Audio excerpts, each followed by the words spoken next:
Mula nang tinanggap mo si Lord sa buhay mo, ano yung mga binago sa buhay mo?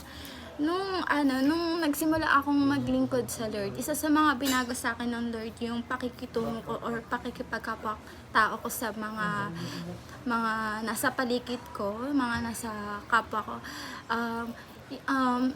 Dati kasi, parang hindi ako nakikipag-communicate ng sa mga tao. So, parang pili lang yung mga taong ako kinakausap ko. So, pero nung simula nag-church ako nun, dito, kasi sabay-sabay tayong kumakain, tapos nagpa-fellowship tayo, mas nag-grow yung pakikipag-communicate ko sa mga tao kasi na-express ko yung sarili ko, tsaka nakaka-explore din ako ng mga tao na parang same din ng ng problems ko, lalo na sa school, pati din dito.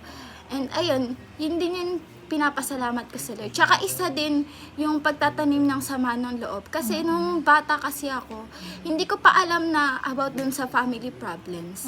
Tapos ayun, nung mga bandang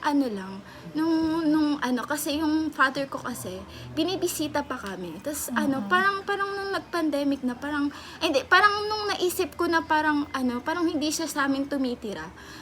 Kasi hindi ko pa kasi alam na broken family kami dati. Kasi bata pa ako nun. Tapos nung nag-start na ng pandemic, doon ako nakapag-isip ng ganito pala yun, na parang hindi kami complete family, ganun, broken kami. Tapos ayun na, parang Nalungkot ka? nalungkot ako. Tapos yun nga, nung hindi na siya nag-sustain sa amin ng pera, parang doon na sumama yung loob ko. Kasi, syempre, pandemic yun, wala kaming pagkukunan ng mga pera, ganun, pangailangan. Opo, tapos, ayun.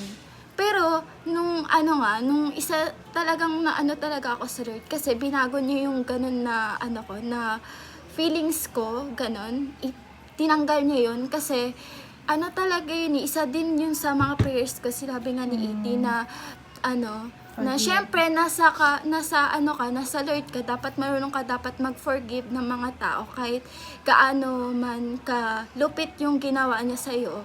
So ayun lang. Thank you.